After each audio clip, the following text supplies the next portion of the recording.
Hello students, आप सभी को आपके अपने प्यारे channel conceptual study with Ritesh में एक बार पुनः स्वागत है।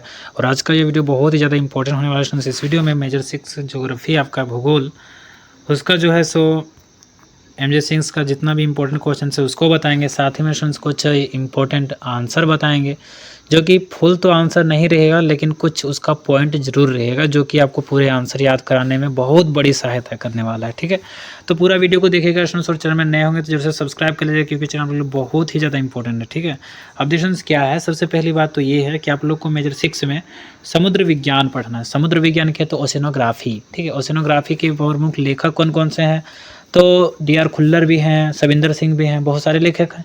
ठीक है, लेकिन सविंदर सिंह का जो समुद्र विज्ञान है उनको मैं ज़्यादा प्रीफर करता हूँ। ठीक है, और डी.आर. खुल्लर जी का। अब देखिए स्टूडेंट्स क्या, उन्हीं से कुछ पॉइंट लेकर हम बताए हैं इसमें। अब देखिए आगे क्या है स्टूडेंट्स, शुरू करते हैं समुद्र विज्ञान से। टोटल 14 या 15 क्वेश्चन होंगे, तो आप लोग को ध्यान से सुनना है। जितना भी लंबा वीडियो होगा आप लोग को पूरा देखना है। देखिए, महासागरों का भूगोल। महासागरों का भूगोल कहे तो समुद्र विज्ञान यानी ओशियोनोग्राफी। ठीक है, हाइप्सोग्राफिक वक्र का वर्णन करें। Describe the hypsographic curve.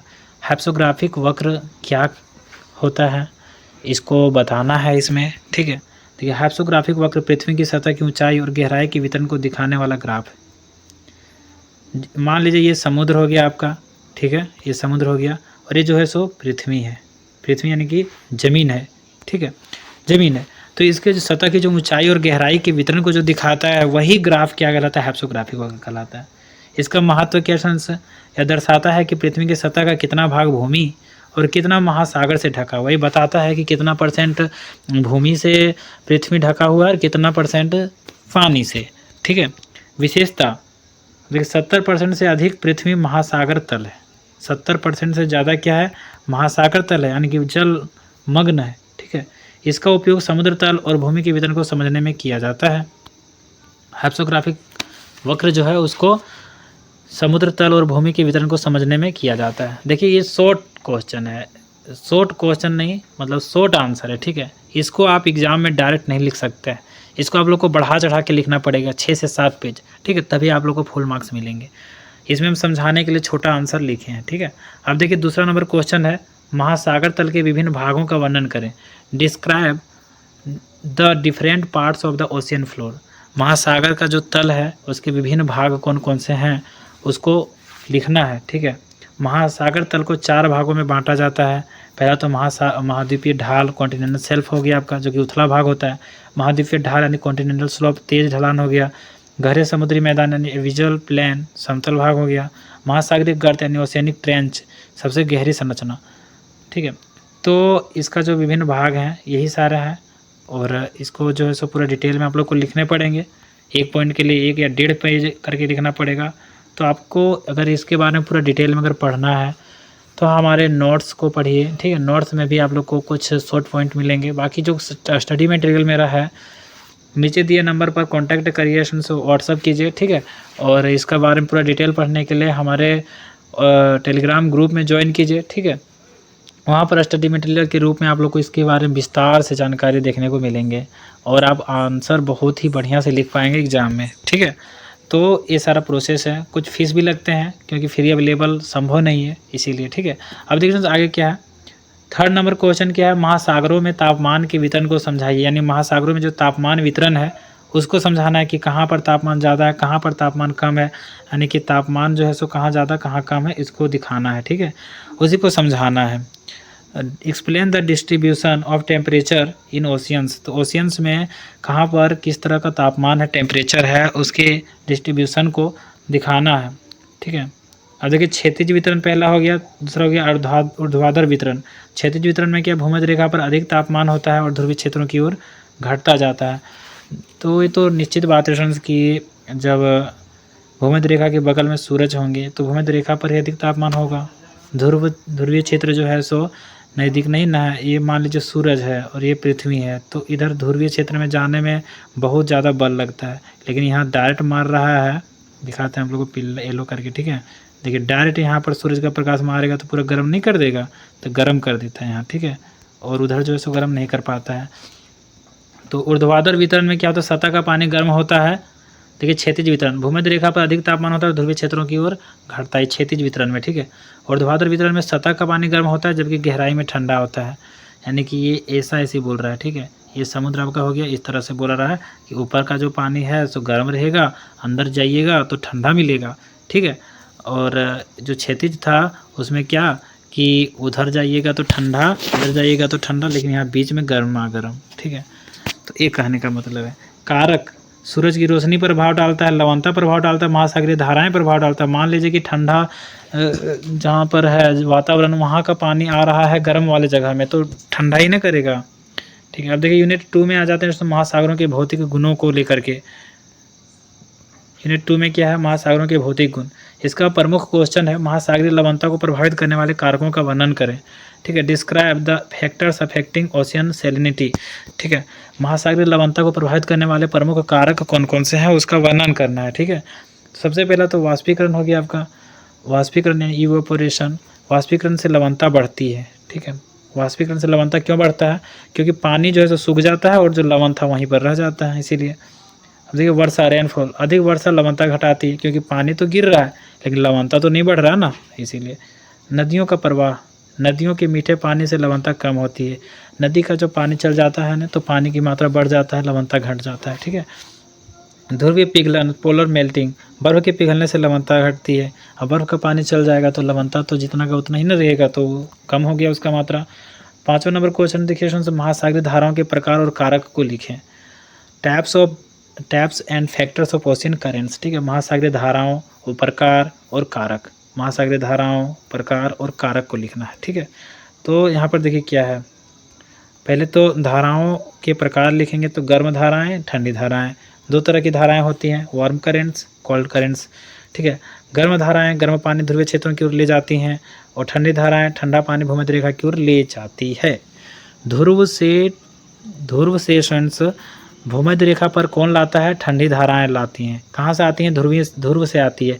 और गर्म पानी ध्रुवीय क्षेत्र की ओर चली जाती हैं, ले जाती हैं। क्यों ले जाती हैं, क्योंकि उधर ठंडा रहता है, इधर गर्म रहता है, ठीक है। ठंडा पानी इधर आता है नीचे से और गर्म पानी इधर से जाता है ऊपर होते हुए, ठीक है। क्योंकि ठंडा पानी जो है सो भारी होता है और गर्म पानी जो है सो हल्का होता है, इसीलिए ऊपर से चल जाता है फ्लो करके, ठीक है। देखिए इसको प्रभावित करने वाले कारक, पवन का प्रभाव, पृथ्वी का घूर्णन, महासागरीय तल की संरचना। ये जो जाता है पानी यहाँ वहाँ, वो किस कारण से जाता है, पवन का प्रभाव, हवा भी उड़ा के ले जाता है, बहुत सारा बल लगाता है। पृथ्वी के घूर्णन भी इसमें जो सो काम करता है। महासागरीय तल की जो संरचना है उससे भी प्रभावित होता है, ठीक है। 6 नंबर क्वेश्चन देखिए क्या बोल रहा है, ज्वार उत्पन्न करने वाली शक्तियों और प्रकारों का वर्णन करें। Explain tidal forces and there types. तो ज्वार उत्पन्न करने वाली कौन कौन सी शक्तियाँ हैं, यानी कि फोर्सेस कौन कौन सी शक्तियाँ हैं और इसके कौन कौन से प्रकार हैं, ठीक है। देखिए ज्वार उत्पन्न करने वाली शक्तियाँ, चंद्रमा और सूर्य का गुरुत्वाकर्षण बल हो गया, फिर पृथ्वी का घूर्णन हो गया। चंद्रमा और सूर्य का जो गुरुत्वाकर्षण बल होता है उसमें एक बार खींचता है, एक बार छोड़ता है, एक बार खींचता है, एक बार छोड़ता है, इस तरह से करके छोड़ता खींचता रहते रहे तो तूफान आ जाता है एक बार, ठीक है। इस तरह से पृथ्वी का घूर्णन भी है। मान लीजिए कोई गिलास पूरा घुमाइएगा तो पानी क्या स्थिर रहेगा, नहीं ना रहेगा, वो भी तो कुछ ना कुछ करेगा ना मूवमेंट। ज्वार के प्रकार, तो उच्च ज्वार, निम्न ज्वार, वसंत ज्वार, निप ज्वार। तो ये जो ऊपर वाला ज्वार है वो ज़्यादा इंपॉर्टेंट है, बाकी नीचे वाला उतना ज़्यादा इंपॉर्टेंट नहीं है। लिखिएगा तो आपको नंबर ज़्यादा ही मिलेगा, ठीक है। उच्च ज्वार में मतलब हाई टाइड, पानी का स्तर बढ़ता है। निम्न ज्वार मतलब लो टाइड, पानी का स्तर घटता है। और देखिए वसंत ज्वार, स्प्रिंग टाइड, मतलब चंद्रमा और सूर्य के संरेखन के कारण आता है। और निप ज्वार में क्या होता है, चंद्रमा और सूर्य के 90 डिग्री पर होने के कारण आता है। तो आप लोगों को समझ में आ गया ज्वार वाला, ठीक है। तो ये ज्वार से रिलेटेड एक क्वेश्चन आएंगे, ज्वार उत्पन्न करने वाली शक्ति और प्रकारों का वर्णन करें, ठीक है। अब देखिए जीव भूगोल यानी बायोजोग्राफी आ जाते हैं। अब पहले तो पढ़े ओशियनोग्राफी यानी कि समुद्र विज्ञान। अब जो हम लोग जीव भूगोल पढ़ेंगे। जीव भूगोल भी बहुत सारे लोग लिखे हैं, सविंदर सिंह भी लिखे हैं, डी आर खुल्लर भी लिखे हैं, बहुत सारे भूगोलवेत्ता लिखे हैं। लेकिन इन दोनों का मेरे पास बुक है और हम पूरा डिटेल में इसको पढ़े हैं, ठीक है। और राजीव बंसल का भी है मेरे पास, तो उसके लिए कोई दिक्कत नहीं है, साहित्य भवन पब्लिकेशन। देखिए जीव भूगोल की परिभाषा और महत्व, define biogeography and explain its importance. तो ये तो 100 में 101% आएगा, इसको कुछ लेना देना है ही नहीं, मतलब आ जाता है एग्जाम में ऐसे ही, ठीक है। इस तुरंत आ जाएगा आप लोग को एग्जाम में। जीव भूगोल की परिभाषा दीजिए, महत्व बताइए, इस तरह से। Define biogeography and explain its importance, ये क्यों जरूरी है। तो जीव भूगोल जो बायोजोग्राफी है, यह जीवों और उनके पर्यावरण के बीच संबंध का अध्ययन है। जीवों और उनके पर्यावरण के बीच के संबंध का अध्ययन है। ठीक है, जीवों और उनके पर्यावरण के बीच के संबंध का अध्ययन, याद हो गया, गुड। देखिए महत्व, इसका महत्व क्या है, तो पारिस्थितिकी तंत्र को अध्ययन करते हैं हम लोग बायोज्योग्राफी में ही।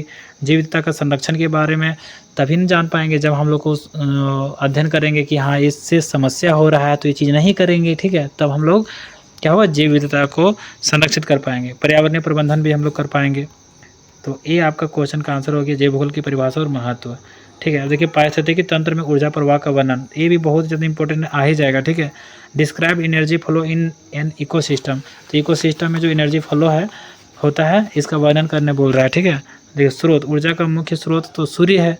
अब चरण देखते हैं, चरण है उत्पादक, प्रोड्यूसर्स हो गया, फिर कंज्यूमर्स हो गया, फिर डिकम्पोजर्स हो गया, यानी कि उत्पादक ये है, फिर उपभोक्ता है और ये अब घटक है। ठीक है, और प्रवाह, जल ऊर्जा एक तरफा प्रवाहित होती है और प्रत्येक चरण में कम होती है। ऊर्जा एक तरफा प्रवाहित होती है और प्रत्येक चरण में कम होते जाता है। ठीक है, तो ये आपका आंसर हो गया 8 का। एंड 9 नंबर क्वेश्चन देखिए जल चक्र का वर्णन करें, तो ये भी इंपॉर्टेंट क्वेश्चन आ जाएंगे तो फाइनल है। ठीक है, डिस्क्राइब द हाइड्रोलॉजिकल साइकिल, यानी कि पानी वाष्पीकरण कैसे होता है वगैरह वगैरह। जैसे देखिए यहाँ पर दिया है, जल चक्र पृथ्वी पर जल के संचलन की प्रक्रिया है। सबसे पहला चरण है वाष्पीकरण होता है पानी का, फिर संघनन होता है, फिर वर्षा होता है, फिर अपवाह यानी कि बहने लगता है नदियों में जाके। ठीक है, अब महत्व इसका क्या, जल संसाधन का पुनर्भरण होता है, इसी कारण से तो पुनर्भरण होता है। नहीं तो मान लीजिए वाष्पीकरण से समुद्र का पानी खाली हो गया और पानी ऊपर से पड़ा ही नहीं, तो समुद्र धीरे धीरे सूखने जाएगा। लेकिन क्या होता है, पानी पड़ता है तो नीचे फिर आता है, तो फिर क्या नदियों से जाकर समुद्र में मिलता है और समुद्र का पानी फिर से भर जाता है। ठीक है, इसीलिए क्या होता है, जल संसाधन का पुनर्भरण होते रहता है। यूनिट 4 में देखिए बायोम और संरक्षण, तो इसका क्वेश्चन है 10वां नंबर, बायोम के प्रकार और उदाहरण बताइए। ठीक है, बायोम के प्रकार और उदाहरण बताइए। तो देखिए इसका परिभाषा भी दे सकता है कि बायोम किसे कहते हैं बताइए। ठीक है, स्थलीय बायोम, टेरेस्ट्रियल बायोम क्या होता है, उष्णकटिबंधीय वन, शीतकटिबंधीय वन, ये दो तरह का स्थलीय बायोम हुआ। फिर जलीय बायोम क्या होता है, मीठे पानी का बायोम, समुद्री बायोम। तो ये आपका 4 पॉइंट बता दिए। ठीक है, आप लोग याद कर लीजिएगा। देखिए 11वां नंबर क्वेश्चन क्या है, भारत के राष्ट्रीय उद्यानों का वर्णन करें। तो ये भी बहुत ज़्यादा इंपॉर्टेंट क्वेश्चन से आ सकता है, 99% चांसेस है। ठीक है, describe national parks in India, तो नेशनल पार्क्स कौन कौन से इंडिया में है उसको बताना है।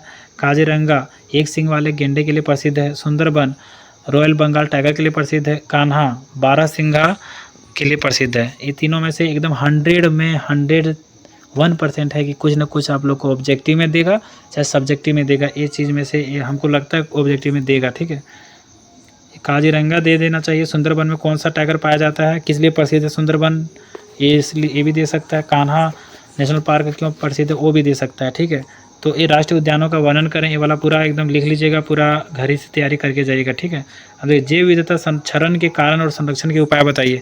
Causes of biodiversity loss and conservation methods, यानी जैव विविधता का क्षरण दिनों दिन घटता कैसे जा रहा है, इसका क्या कारण है और संरक्षण के क्या उपाय, यानी कि इसको कैसे बचा सकते हैं। ठीक है, सबसे पहले कारण जानेंगे से, तो वनों की कटाई, शिकार, प्रदूषण हो गया।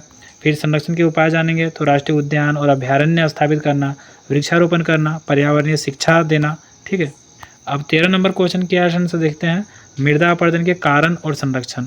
मृदा अपरदन के क्या क्या कारण है, कौन कौन से कारण है जो मृदा को अपरदित करने में सहायता कर रहा है, और इसको संरक्षण हम लोग कैसे कर सकते हैं, इसको बचा कैसे सकते हैं मिट्टी को। तो कारण सबसे पहले वनों की कटाई है, बाढ़ है, अत्यधिक खेती है।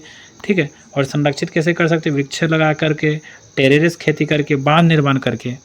ओके, और लास्ट यूनिट आपका 5 है, इसमें क्या है, अन्य महत्वपूर्ण प्रश्न इसमें बताएंगे हम। ठीक है, देखिए प्रवाल भित्तियों का निर्माण और महत्व, यानी कि प्रवाल भित्तियों का निर्माण कैसे होता है और इसका क्या महत्व है। तो निर्माण कैसे होता है, प्रवाल भित्तियाँ मृत प्रवाल के कैल्शियम कार्बोनेट अवशेष से बनती है। महत्व इसका है जैव विविधता का संरक्षण और पर्यटन के लायक बन जाता है। ठीक है, जहाँ वहाँ पर जैव विविधता का संरक्षण होता है और क्या होता है कि पर्यटन का एक स्थल बन जाता है जहाँ पर प्रवाल रहते हैं। अब लास्ट क्वेश्चन है, भारत में बंजर भूमि प्रबंधन के उपाय, जो बंजर भूमि बढ़ा हुआ है उसका क्या उपाय है। Measures for wastelands management in India, वृक्षारोपण, जल संरक्षण, सूक्ष्म सिंचाई। तो ये सारा है, वृक्ष लगा करके, जल संरक्षित करके, सूक्ष्म सिंचाई करके हम उसको जो है प्रबंधित बढ़िया से कर सकते हैं। ठीक है, तो आई होप पर्सन आप सभी को क्लियर हो गया कि कौन कौन से क्वेश्चन इंपॉर्टेंट है। 15 का 15 करके जाइए। ठीक है, आप 100 में 100% चांस है कि कोई भी क्वेश्चन आप छोड़ के नहीं आइएगा, ये मेरा पूरा दावा है, कॉन्फिडेंस है, चैलेंज है, जो कहिए वो है। ठीक है, तो आई होप फ्रेंड्स आप सभी को क्लियर हो गया। इन्हीं क्वेश्चंस के बारे में जितना डिटेल में पढ़ सकते हैं पढ़िए, जितना ज़्यादा डिटेलिंग से पढ़िएगा उतना ज़्यादा डिटेलिंग में आप लिख पाइएगा, ठीक है। सबसे पहले आप लोग को पढ़ना पड़ेगा, याद करें चाहे नहीं करिए, लेकिन याद मतलब उसको पूरा समझ लेना पड़ेगा डिटेल में, ठीक है। और इसको समझने के लिए फ्रेंड्स आप पूरा फुल्ली नोट्स चाहते हैं, स्टडी मटेरियल चाहते हैं, तो हमारे नीचे दिए गए नंबर पर कॉन्टैक्ट करें, तुरंत नोट्स प्राप्त कीजिए और फटाक से पूरा एकदम पढ़िए और पूरा लिखिए, ठीक है, एग्ज़ाम में। तो ठीक है फ्रेंड्स, और चैनल को सब्सक्राइब जरूर से कर लीजिएगा, क्योंकि चैनल में भी वीडियोज़ आते रहते हैं, तो आप लोग जरूर से सब्सक्राइब कर लीजिएगा। और थैंक्स फॉर वॉचिंग। फिर मिलेंगे नए इंटरेस्टिंग वीडियो के साथ। तो जय हिंद, वंदे मातरम।